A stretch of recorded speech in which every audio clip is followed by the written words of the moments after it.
নমস্কার, কেমন আছেন আপনারা সবাই? আশা করি প্রত্যেকেই খুবই ভালো আছেন। আপনাদের ভালোবাসা এবং আশীর্বাদে আমিও খুব খুব খুব ভালো আছি। আপনাদের সকলকে স্বাগত জানাই সুইট সৃষ্টি ভিলেজ ব্লগে। তো আপনাদের ওপাশে বৃষ্টি হয়েছে? আমাদের এপাশে জানেন তো সারাদিন রোদ্রু থাকে, অল্প একটু একটু মেঘলাও হয় মাঝে মধ্যে, আর বিকেল থেকেই শুরু হয়ে যায় বৃষ্টি আর প্রচণ্ড পরিমাণে ঝড়ো হাওয়া। তো সেম আজকেও একই ব্যাপার হয়েছে। সারাদিন রৌদ্র ছিল, বিকেলের দিকে একটু বৃষ্টি হয়েছিল, সেই একদম 2 ফোঁটা 4 ফোঁটা। আর এই সন্ধ্যের সময় সন্ধে দেওয়ার পর ভীষণ পরিমাণে ঝড়ো হাওয়া আর বৃষ্টি। তো এখন আমি চলে এসেছি রান্নাঘরে রাতে রান্না করার জন্য। আর আমার রান্না হচ্ছে যে প্রায় দিনই ভাত হয়, কারণ মেয়ে জানেন অনেকেই, হয়তো আবার অনেকেই জানেন না, যে সেই সাত সকালে কোনো রকম দুটো নাকে মুখে খেয়ে স্কুলে চলে যায়। আর অত সকাল সকাল সত্যি কথা বলতে কারো কি ভাত খেতে ইচ্ছে হয়? কিন্তু যাই হোক, মেয়ে কোনো রকম দুটো খেয়ে যায়। তো সেই 9টার সময় বেরিয়ে যায়, বাড়ি ফিরতে ফিরতে 4:30 5টা বেজে যায়। তো ও কী করে, এই রাত্রে ওর একটু ভাতের প্রয়োজন, তাই জন্য প্রায় দিন রাত্রে আমার ভাত হয়।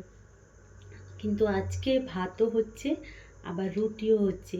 তো মেয়ের জন্য এই ছোটো জায়গাতে করে অল্প একটু ভাত বসিয়েছি, আর মেয়ের জন্য হচ্ছে ভাত, আলু পটল ভাতে দিয়েছি, মাখা করে দেবো, একটা ডিম ভেজে দেবো আর ডাল।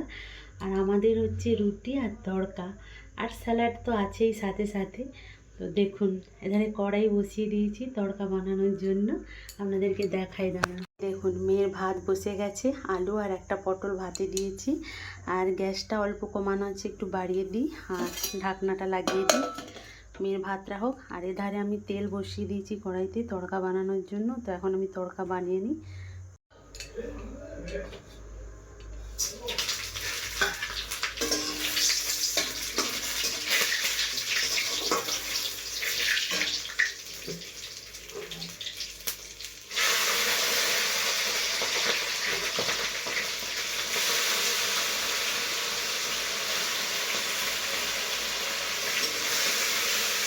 যে আদা রসুন দেওয়া হবে, সেই আদা রসুনটা আমি ছাড়িয়ে রেখেছি, কিন্তু কুচি করা হয়নি, জাস্ট এই মিক্সিং জারে করে আমি জাস্ট একটু ঘুরিয়ে নেবো, একদম স্লো করে বাটবো না, জাস্ট একটু দরদরার মতো থাকবে, তো ঘুরিয়ে নেবো।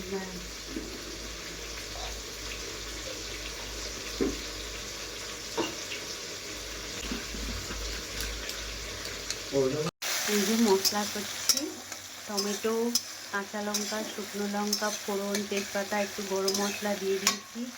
আর এখানে আমার আদা রসুনটাও এই যে বাটা হয়ে গেছে। এখানে পেঁয়াজ কুচিয়ে রেখেছি। এই যে আমি 5টা ডিম নিয়েছি, তার মধ্যে একটা ডিম মেয়ের জন্য ভাজা হবে, আর 4টে ডিম আমি তড়কার মধ্যে দেব। আর এই যে ডাল আগে থেকেই সেদ্ধ করে রেখেছি। মেয়ের ভাতের ফুট চলে এসেছে, অল্প একটু চাল তো পট করেই ফুট চলে এসেছে। আমার ছেলে আবার জানেন তো পরোটা খেতে ভীষণ ভালোবাসে। এক্ষুনি বাইরে এসে বলে গেল, মা তুমি আমার জন্য পরোটা বানাবে।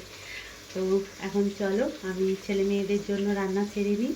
আজকে এই পর্যন্ত। আমার এই ভিডিওটা যদি আপনাদের ভালো লেগে থাকে অবশ্যই লাইক করবেন, কমেন্ট করবেন, শেয়ার করবেন এবং পাশে থাকবেন। আপনাদের পাশে থাকাটা আমাদের খুব জরুরি। আর যদি আমার কাছ থেকে নিত্য নতুন কিছু জানতে চান তো অবশ্যই লাইক করবেন, কমেন্ট করবেন, প্রশ্ন করবেন, অবশ্যই আমি সেই প্রশ্নের উত্তর দেওয়ার চেষ্টা করব। তো আজ এই পর্যন্ত, আসি, টাটা।